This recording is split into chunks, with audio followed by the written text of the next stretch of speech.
Hello friend, तो आज के इस वीडियो में हम डिस्कस करेंगे टॉप 10 कार ब्रांड्स जो हाईएस्ट सेल हुए इंडिया में मार्च 2025 में। 10th नंबर पर इस लिस्ट में आता है Volkswagen, जिसके मार्च 2025 में यूनिट सेल हुए हैं 3538 एंड लास्ट मंथ यानी कि फरवरी में सेल हुए थे 3110। Volkswagen में सब कुछ है, जर्मन इंजन है, सेफ्टी फीचर्स हैं, बट कुछ रीजन से ब्रांड की सेल्स इंप्रूव नहीं हो रही है। 9 नंबर पर इस लिस्ट में आता है MG, जिसके मार्च में यूनिट सोल्ड हुए हैं 5500 और फेब में सेल हुए थे 4002। विंडसर के लॉन्च होने के बाद MG की सेल्स में बहुत इंप्रूवमेंट आया है और हाल ही में मैजेस्टर भी अनवील हो गई है और कुछ ही टाइम में वो भी मार्केट में आ जाएगी। बट MG एस्टर के सेल्स काफी टाइम से कम होते जा रहे हैं। MG हेक्टर के भी सेल्स जो है वो काफी टाइम से कम होते जा रहे हैं। बट हेक्टर का मुझे समझ में नहीं आता है क्यों, क्योंकि उसमें बहुत सारे फीचर्स दिए हुए हैं जो बाकी कार्स में नहीं आते हैं। उसके बाद जो MG कॉमेट थी वो भी अभी कुछ खास दिख नहीं रही है मार्केट में। पहले बहुत चली लेकिन अभी कुछ खास दिख नहीं रही है। 8 नंबर पे इस लिस्ट में आती है होंडा के मार्च के यूनिट सेल हुए हैं 7228, जिसकी फरवरी की यूनिट सेल हुए थे 5616। अब होंडा की बात करें तो होंडा के पास सेडान सेगमेंट में अमेज है, सिटी है, उसके बाद सिटी में अब तो हाइब्रिड भी है। SUV की रेंज में बात करें तो होंडा के पास एलिवेट है। अभी हाल ही में एलिवेट का डार्क एडिशन, ब्लैक एडिशन भी लॉन्च हुआ था, लेकिन फिर भी मुझे लगता है कि इस ब्रांड की जो सेलिंग है वो कम है जिस हिसाब से इसकी सेलिंग होनी चाहिए। 7th नंबर पर इस लिस्ट में आती है स्कोडा, जिसके मार्च के यूनिट सेल हुए हैं 7420 और जिसके फरवरी के यूनिट सेल्स थे 5583। मतलब पिछले कुछ टाइम से इसकी सेल्स में इंप्रूवमेंट हुआ है और रिसेंटली लॉन्च हुई काइलैक ने भी स्कोडा की सेल्स को बूस्ट किया है। कुशैक भी अच्छा परफॉर्म कर रही है इंडियन मार्केट में। इन दोनों कार्स के अलावा ज्यादा कोई कार चल नहीं रही है स्कोडा ब्रांड, और इस महीने स्कोडा ने होंडा को भी पीछे छोड़ दिया है। उसके बाद 6th नंबर पर इस लिस्ट में आती है किया, जिसके मार्च की यूनिट सेल हुए हैं 25525, जिसकी फरवरी की सेलिंग थी 25,026। अब आप देखिए 7 और 6 पोजीशन की सेल्स में कितना ज्यादा डिफरेंस है, करीबन 18 से 20,000 यूनिट्स का डिफरेंस। किया के पास अब तो साइरस भी है एंड सेल्स भी काफी ज्यादा इम्प्रूव हो गए हैं किया के। उसके अलावा सोनेट, कैरेंस, सेल्टोस जैसे अच्छी कार्स हैं जो मार्केट में डिमांडिंग है। और मैं कार्निवल की तो बात भी नहीं कर रहा हूँ क्योंकि कार्निवल एक हाई बजट कार हो जाती है। बट किया की जो स्ट्रेटेजी है वो यही है, SUV मार्केट को कैप्चर करना है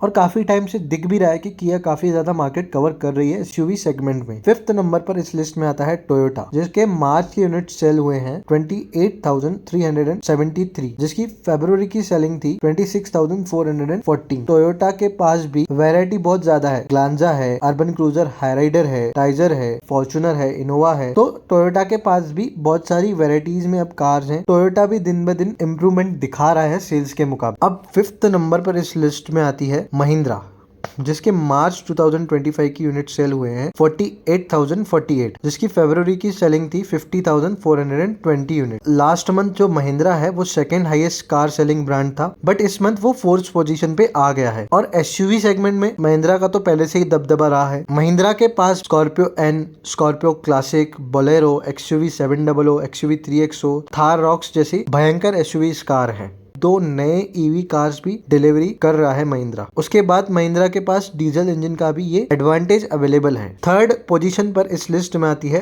टाटा मोटर्स, जिसके मार्च के यूनिट सेल हुए 51,616, जिसकी फरवरी की यूनिट सेल हुए थे 46,437। टाटा पिछले कुछ मंथ से पीछे चल रहा था, लेकिन अभी फिर से टाटा ने अच्छी तरीके से कमबैक किया है मार्केट में। टाटा के पास भी हर एक सेगमेंट की कार्स है, जैसे कि टियागो, पंच, अल्टोज, या फिर थोड़े ज्यादा बजट में हैरियर, कर्व, सफारी और Punch and Nexon top selling cars भी हैं। और टाटा के पास तो CNG भी ऑप्शन है, डीजल भी ऑप्शन है और पेट्रोल भी ऑप्शन है। टाटा के पास बजट प्रोडक्ट से लेके प्रीमियम प्रोडक्ट्स तक हर एक रेंज में व्हीकल्स अवेलेबल है, जो इस ब्रांड को एक एडवांटेज देती है। 2nd नंबर पर आती है Hyundai। Hyundai की मार्च की सेलिंग है 51,820। उसके अलावा फरवरी की इसकी सेलिंग थी 42,727। इंडियन मार्केट में Hyundai काफी अच्छा परफॉर्म कर रहा है, लेकिन वरना i20, i10 नियो ये तो जैसे दिन ब दिन सेल्स के मुकाबले में कम ही होते जा रहे हैं। उसका रीजन जो है मुझे लगता है कॉस्ट है और माइलेज है। एक है ऑरा भी मुझे सिर्फ कमर्शियल या तो कैब्स में ही दिखती है। उसके अलावा ऑरा की भी कुछ खास सेल ज्यादा है नहीं, बट क्रेटा ने अब दबदबा बनाया हुआ है और वो इस मंथ की यानी कि मार्च 2025 की टॉप सेलिंग कार बन चुकी है, जिसके करीबन 18,000 के ऊपर यूनिट सेल हुए हैं मार्च 2025 में। पहले नंबर पर इस लिस्ट में आती है मारुति सुजुकी, जिसके मार्च के यूनिट सेल हुए हैं 1,50,743, जिसके फरवरी के यूनिट सेल हुए थे 1,60,791। करीबन 10,000 यूनिट्स कम सेल हुए हैं मारुति के ओवरऑल। लेकिन मारुति का जो पोर्टफोलियो है वो सबसे लंबा है। मारुति के पास हर बजट फ्रेंडली कार्स अवेलेबल हैं, चाहे वो फ्रॉन्क्स हो, ब्रेजा हो, बलेनो एंड स्विफ्ट तो इनके ब्रेड एंड बटर है। अभी मारुति ने एक EVX मॉडल भी लॉन्च किया है जो काफी ज्यादा प्रॉमिसिंग लग रहा है। ये पहला EVX मॉडल होगा मारुति सुजुकी का मार्केट में। और सबसे मेन रीजन जो है मारुति की सेल्स का, वो है इनकी वैरायटी इन सेगमेंट। मुझे नहीं लगता है कि जितनी variety of segments and variants Maruti Suzuki India के पास है वो किसी भी ब्रांड के पास इंडिया में है। यही रीजन मारुति सुजुकी को सबसे ज्यादा ऊपर रखता है हमेशा। तो फ्रेंड्स, आज के वीडियो में इतना ही। Thank you friends. Please video को लाइक, शेयर और सब्सक्राइब जरूर कीजिए।